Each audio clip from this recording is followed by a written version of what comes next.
बिस्मिल्लाहिर्रहमानिर्रहीम। अस्सलाम वालेकुम। बिना धोए भी वॉशरूम से हर वक्त तेज़ खुशबू। जी हाँ, आज आपको एक ऐसा ज़बरदस्त तरीक़ा बताऊंगी कि अगर आपने वॉशरूम नहीं भी धोया होगा तो भी आपके वॉशरूम से हर वक्त तेज़ खुशबू आएगी, बदबू का मुकम्मल तौर पर ख़ात्मा हो जाएगा। इसके अलावा और भी बहुत सारी टाइम सेविंग और मनी सेविंग टिप्स वीडियो में शामिल हैं। अगर आप वीडियो को फुल वॉच करते हैं तो इस वीडियो से आपको बहुत कुछ सीखने को मिलेगा। तो वीडियो को फुल वॉच कीजिएगा। पसंद आए तो लाइक और शेयर ज़रूर कर दीजिएगा। देखिए, जो लोग टमाटर के छिलके रिमूव करते हैं खाना पकाते वक्त, उनको मैं एक बहुत ज़बरदस्त टिप बता रही हूँ जिससे बहुत आसानी से आप टमाटर के छिलकों को रिमूव कर सकते हैं। जिन लोगों का हाजमा थोड़ा कमज़ोर होता है उन लोगों के लिए तो बहुत ज़्यादा सही होता है कि वो टमाटर के छिलकों को रिमूव कर दें, क्योंकि टमाटर के छिलके थोड़ा सा मुश्किल से हज़म होते हैं। जिन लोगों का हाजमा कमज़ोर होता है, अगर वो टमाटर के छिलके इस्तेमाल करते हैं तो उनको गैस, अफारा या सीने में जलन भी हो सकती है। तो अगर आपको टमाटर के छिलके रिमूव करने हैं तो मैं एक आपको ज़बरदस्त टिप बताती हूँ जिससे बहुत ही आसानी से मिनटों में आप टमाटर के छिलकों को रिमूव कर लेंगे। देखिए, आपको क्या करना है। जब भी आपको टमाटर का छिलका रिमूव करना है, आप टमाटर को लीजिए और कोई भी नोकदार चीज़, छुरी ले लीजिए या आप कांटा ले लीजिए, उसमें आप टमाटर को लगा लीजिए और फिर आप चूल्हे को जला के बिल्कुल धीमी आंच पर टमाटर को सेकिए। आपको ज़्यादा टाइम नहीं लगेगा, मुश्किल से 1 मिनट में टमाटर की जो स्किन होगी वो नरम पड़ जाएगी और बहुत ही आसानी से फिर आप उसको निकाल पाएंगे। बिल्कुल सिंपल तरीक़ा है, बहुत इजी है। इस तरह छुरी की मदद से टाइम भी बहुत ज़्यादा लग जाता है और अक्सर ऐसा भी होता है कि टमाटर थोड़ा वेस्ट भी हो जाता है। अगर इस तरीके से आप टमाटर के छिलकों को रिमूव करेंगे तो छिलका बहुत आसानी से निकल भी जाएगा और बिल्कुल भी टमाटर वेस्ट नहीं होगा। तो इस तरीके को आप यूज़ करके ज़रूर देखिएगा और अगर ये तरीका पसंद आया है तो जल्दी से वीडियो को लाइक कर दीजिए। जिन लोगों के घरों में खारा पानी आता है तो होता क्या है कि बाल वॉश करने के बाद बाल बहुत ज़्यादा ड्राई हो जाते हैं, फ्रिजी हो जाते हैं, बाल उलझते हैं और कंघा करने पे बाल बहुत ज़्यादा टूटने भी लगते हैं और साथ ही बालों में जो शाइन होती है वो मुकम्मल तौर पर ख़त्म हो जाती है। तो इस प्रॉब्लम को सॉल्व करने के लिए आपको क्या करना है कि नहाने के बाद जो आप लास्ट मग डालते हैं तो उसमें आपने 3 से 4 ड्रॉप सिरका शामिल कर लेना है। बस ये सिरका शामिल करके आप लास्ट मग में मिक्स कर लीजिए और नहाने के बाद आप लास्ट मग अपने बालों पर इस पानी का डाल लीजिए। जिस पानी में आपने सिरका शामिल किया है ये अपने पूरे बालों पर आप डाल लीजिए। ऊपर से दोबारा कोई साफ़ पानी नहीं डालेंगे, बस लास्ट में आपको यही मग डालना है। बालों को वॉश करने के बाद जब आप लास्ट मग में थोड़ा सा सिरका डाल के अपने बालों पर डालेंगे तो देखिएगा आपके बाल बिल्कुल नरम मुलायम हो जाएंगे और जो भी असरात होंगे खारे पानी के आपके बालों से वो सारे मुकम्मल तौर पर निकल जाएंगे। बालों में बिल्कुल भी ड्राइनेस नहीं होगी, क्योंकि खारा पानी हमारे बालों को बहुत ज़्यादा रफ़ कर देता है, ड्राई कर देता है। तो जिनके भी घरों में खारा पानी आता है वो लाजमी बाल वॉश करने के बाद लास्ट मग में थोड़ा सा सिरका शामिल करके अपने बालों पर डाल लीजिए। इससे सारे असरात खारे पानी के निकल जाएंगे, बाल आपके नरम मुलायम हो जाएंगे। तो इस टिप को आप लाजमी यूज़ करके देखिएगा, ये बहुत ज़्यादा इफ़ेक्टिव है बालों के लिए। अब एक कॉमन मसला देखिए, जो शहद, चीनी और शरबत की बॉटल्स होती हैं इनमें अक्सर चूंटियाँ चली जाती हैं। चीनी में आप हमेशा लौंगे डाल के ज़रूर रखें। अगर आप थोड़ी सी लौंगे चीनी में डाल के रखते हैं तो चूंटियाँ चीनी में बिल्कुल भी दाखिल नहीं होंगी और अगर चूंटियाँ आपकी चीनी में आ गई हैं तो भी आप लौंग डाल के रख दीजिए, तो लौंग की खुशबू से चूंटियाँ खुद ब खुद चीनी में से बाहर निकल जाती हैं। अब एक टिप जो आपको फॉलो करनी है जिससे चूंटियाँ इन चीज़ों में दाखिल नहीं होंगी, आप ले लीजिए सिरका, किसी भी कपड़े या टिश्यू पेपर पे लगा लीजिए और इन सारे जार्स पर आप थोड़ा थोड़ा सिरका लगा दीजिए। वीक में एक दफ़ा आपको ये काम लाजमी करना है। अपने शहद के जार पर, चीनी के जार पर और जो भी आपकी शरबत की बॉटल्स हैं उन पर आप इस तरीके से सिरका लगा दीजिए। सिरका लगाने के बाद चूंटियाँ इन चीज़ों में बिल्कुल भी दाखिल नहीं होंगी। 100% इफ़ेक्टिव तरीक़ा है। अगर आप भी चूंटियों से परेशान हैं तो इस टिप को आप लाजमी फ़ॉलो कीजिएगा, तो आपकी ये प्रॉब्लम बहुत आसानी से सॉल्व हो जाएगी। देखिए, ये जो हमारे पास राइस बैग्स होते हैं और इस तरह के और भी बहुत सारे प्लास्टिक बैग्स ग्रॉसरी में हमारे पास आते हैं। अब हम इन्हें ऐसे ही वेस्ट कर देते हैं।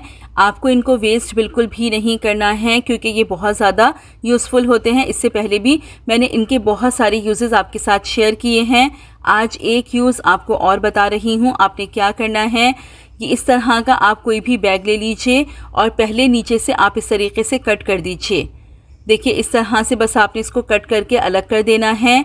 उसके बाद देखिए ये बैग जहाँ से जॉइन होता है वहाँ से आप कट कर लीजिए। बस इस तरह से आपको कट करना है। ये देखिए अब ये आपके पास बहुत ज़बरदस्त सा एक मैट तैयार हो गया है। देखें जब हम रोटी पकाते हैं तो आटा काउंटर पे बहुत ज़्यादा फैलता है। रोटी बनाने से पहले आप इसको अगर बिछा लेंगे तो जो भी आटा गिरेगा वो इस मैट तक रहेगा और आपको सफाई में बहुत आसानी हो जाएगी। दूसरा तरीका मैं आपको बताती हूँ कि आप ले लीजिए कोई भी पुराना कुशन कवर। अब आपने क्या करना है, इस प्लास्टिक बैग को आप इस तरीके से कुशन कवर में डाल लीजिए। आप चाहें तो चारों साइड से इसको स्टिच कर लीजिए तो ये और भी ज़्यादा इजी हो जाएगा यूज़ करने के लिए। अब इसका इस्तेमाल मैं आपको बताती हूँ। देखिए बर्तन धो के रखने के लिए हम अक्सर बास्केट्स का इस्तेमाल करते हैं या टब का इस्तेमाल करते हैं, लेकिन अगर किचन छोटा हो तो बहुत ज़्यादा प्रॉब्लम हो जाती है। अगर आप इस तरह से इन प्लास्टिक बैग से इस तरह के मैट तैयार कर लें तो आपके लिए बहुत ईजी हो जाएगा। जब आप बर्तन धोएं तो इस मैट को आप बिछा लें, इससे आपका काउंटर भी गीला नहीं होगा। बर्तनों में जितना भी पानी होगा वो भी आसानी से निकल जाएगा। जब बर्तनों का पानी निकल जाए तो बर्तनों को आप उनकी जगह पर लगा दीजिए और इस मैट को आप सुखा लीजिए। जब भी आपको मैट को वॉश करना हो तो इसको वॉश करना भी बहुत आसान है। बस आसानी से इसको आप सर्फ से वॉश कर लीजिए। तो इस तरीके से आप इन बैग्स का इस्तेमाल कर सकते हैं। तो इनको वेस्ट करने के बजाय हमेशा आप किसी ना किसी तरह इनको यूज़ कर लिया करें।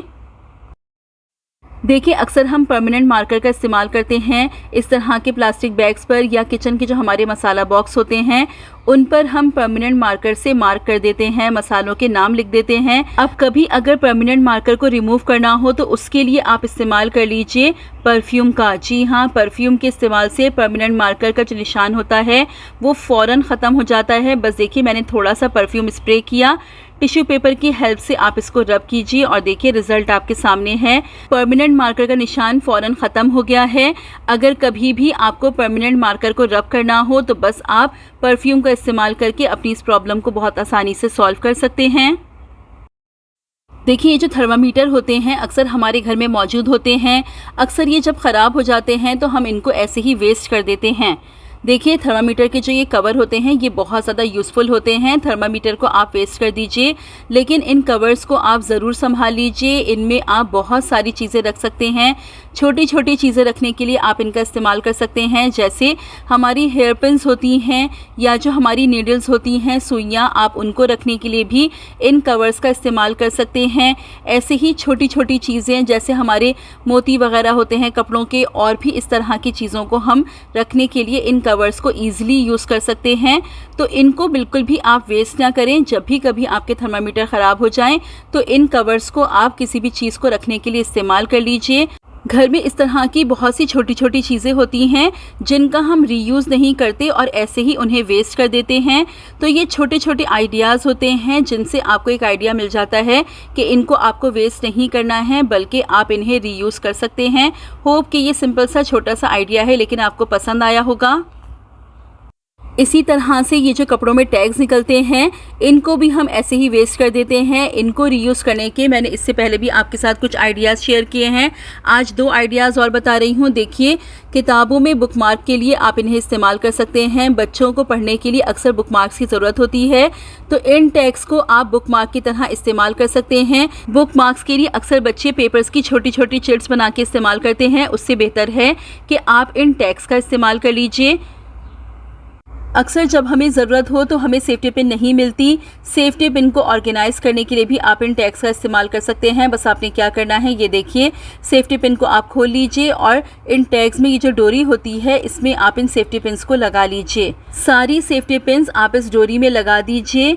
अब ये देखिए इस तरह से ये आपके पास तैयार हो जाएगा। आप चाहें तो इसे अपनी ड्रॉर में रख दीजिए या आप चाहें तो इसे कहीं भी हैंग कर दीजिए।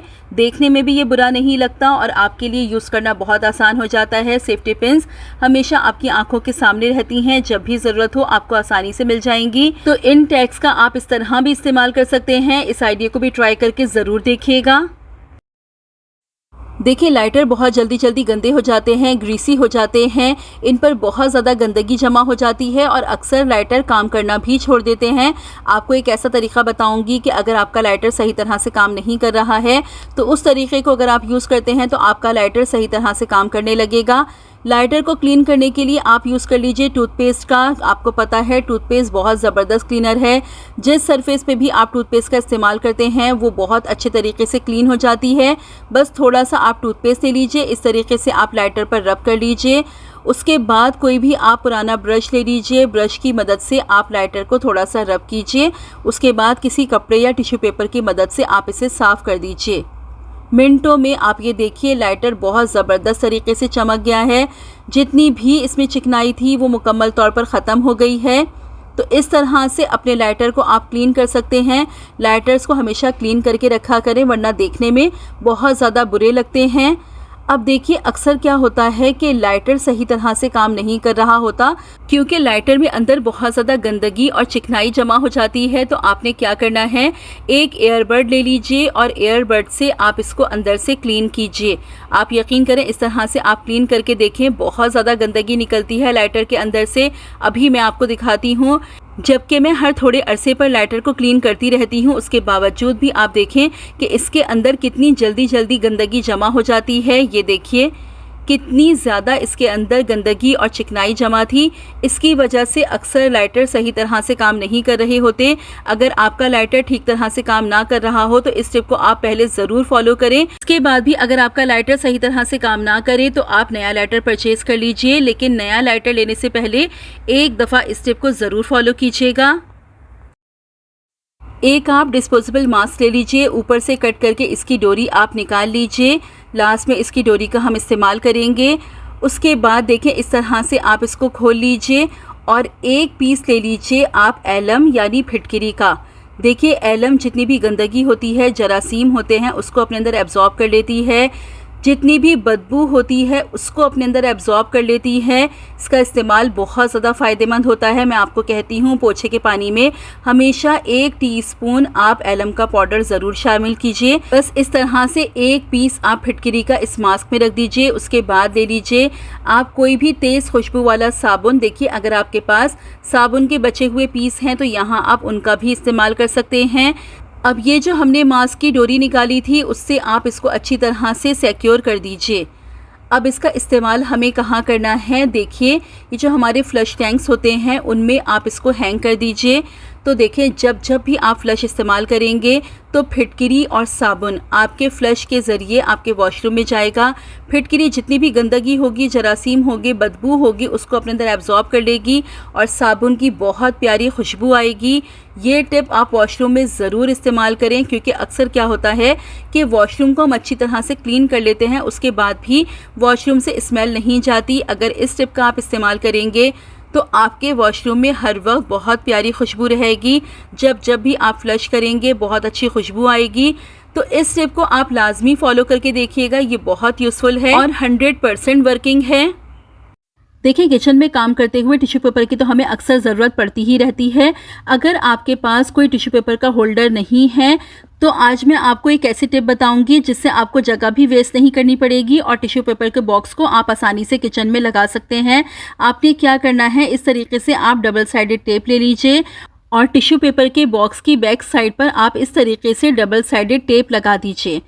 अब आपने क्या करना है, ये जो हमारी किचन की कैबिनेट्स होती हैं इनके नीचे आप इस तरीके से इस बॉक्स को लगा दीजिए।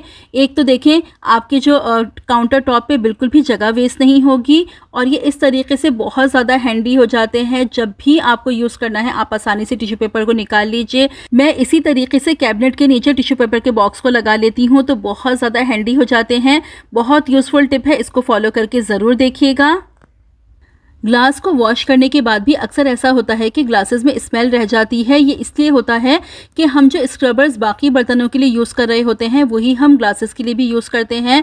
तो ग्लासेस को जब भी आपको धोना हो तो आप किसी भी स्क्रबर का इस्तेमाल मत करें, बल्कि आप क्या कीजिए, बस आप ले लीजिए डिश वॉश और उसमें आप थोड़ा सा पानी शामिल कीजिए और बस सिर्फ हाथों की मदद से आप ग्लास को अच्छी तरह से रब कीजिए।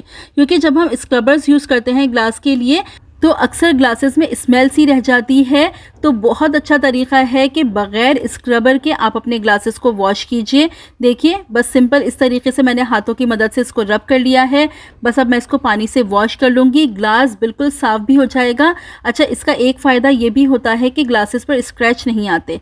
अक्सर ऐसा होता है कि हम स्क्रबर्स की मदद से जब अपने ग्लासेस को रब करते हैं तो ग्लासेस पर स्क्रैच आ जाते हैं। अगर आप इस तरीके से अपने ग्लासेस को क्लीन करेंगे तो ग्लासेस क्लीन भी हो जाएंगे और उन पर स्क्रैच भी बिल्कुल नहीं आएंगे। बहुत यूज़फुल तरीका है, इसको आप ज़रूर ट्राई करके देखिएगा।